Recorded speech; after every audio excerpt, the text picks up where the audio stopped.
Olá, eu sou a Filipa Sommerfeld Fernandes e trabalho com sono infantil há mais de uma década. Acredito que para muitos pais este é um dos temas mais importantes e marcantes, porque quando o sono falta, a vida é quase sempre bastante afetada. Por isso hoje venho responder a algumas das vossas perguntas mais frequentes. Vamos começar? O sono é fundamental para um desenvolvimento saudável. É muito importante para o desenvolvimento cerebral, para a aprendizagem, para a memória. É durante o sono que se produz a hormona responsável pelo crescimento e se fortalece o sistema imunitário. Além disso, como todos sabemos, o sono afeta bastante a capacidade das crianças em regular emoções, em lidar com a frustração, em concentrar-se e, por fim, e não menos importante, a falta de sono afeta também a qualidade de vida dos pais e de toda a dinâmica familiar. Por isso, devemos valorizar o sono e protegê-lo. O sono dos bebés é influenciado por uma série de fatores, como a maturidade do sistema nervoso, a alimentação, o conforto físico ou o próprio ambiente de sono, como a temperatura, a luminosidade, os ruídos. Depois, a própria personalidade do bebê vai influenciar a forma como dorme, tal como a fase de desenvolvimento em que ele se encontra. Por exemplo, um bebê que acaba de aprender a pôr-se de pé ou a andar poderá ter mais despertares noturnos. É um dos maiores desejos da grande maioria dos pais e, mais uma vez, vai depender de vários fatores, como a idade, o desenvolvimento do bebê, o ambiente e vai depender também da forma como os pais abordam o sono. Se vocês quiserem preparar o caminho para noites completas, podem e devem proporcionar uma boa higiene de sono aos vossos filhos, com horários mais ou menos flexíveis para acordar e deitar, respeitando os tempos de vigília do bebê e tentar que durante esse tempo haja espaço para tempo de chão, para estímulos de acordo com a idade e para muito contacto próximo com os pais. Tendo tudo organizado e partindo do pressuposto que temos um filho saudável e confortável, então os pais devem promover a autonomia no adormecer. Isto porquê? Porque se o bebê adormecer com a vossa ajuda, com o embalo, com a presença física, com o cabelo da mãe, é mais natural que quando desperta espere encontrar o mesmo quadro. Se queremos reduzir despertares noturnos, devemos ensinar o nosso filho a adormecer por ele próprio, com a nossa presença, com o nosso conforto sempre que necessário, como é óbvio, mas sem a nossa ajuda para adormecer.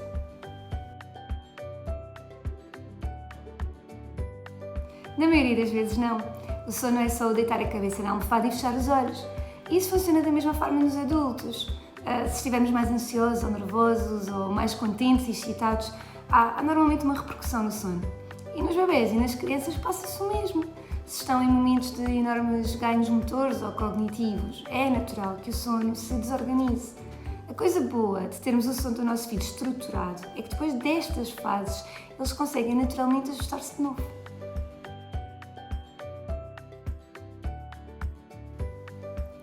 A rotina de sono do bebê pode começar a ser estabelecida bastante cedo, entre as 6 e 8 semanas de vida. Nessa fase o bebê ainda não dorme a noite inteira, mas já é capaz de começar a entender um padrão de atividades e por isso a perceber que a hora de dormir se aproxima.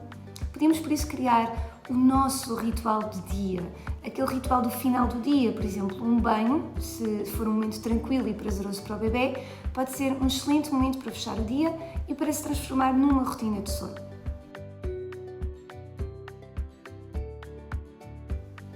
Eu poderia dizer porque são cuscos, porque são curiosos, porque estão a olhar para o mundo pela primeira vez, mas eu acredito que temos de começar a olhar para o sono com naturalidade e não como um bicho-papão.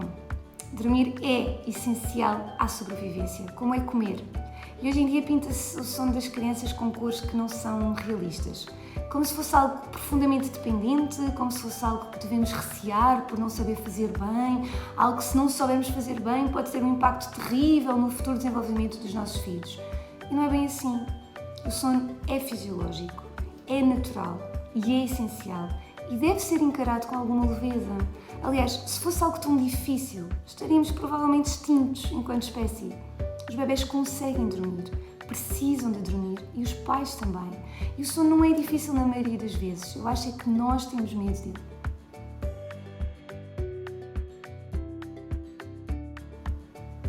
A maioria das crianças consegue dormir.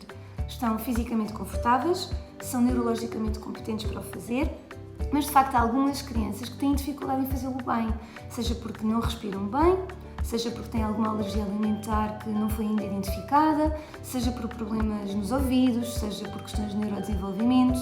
Se suspeitam de alguma questão física, devem procurar ajuda especializada. Mas a maioria dos pequeninos só não dorme bem por uma questão comportamental, de aprendizagem. E aí somos nós, mães e pais, os responsáveis por os ensinar. Espero ter ajudado a esclarecer algumas das vossas dúvidas com o som dos vossos filhos. Fiquem bem e durmam bem.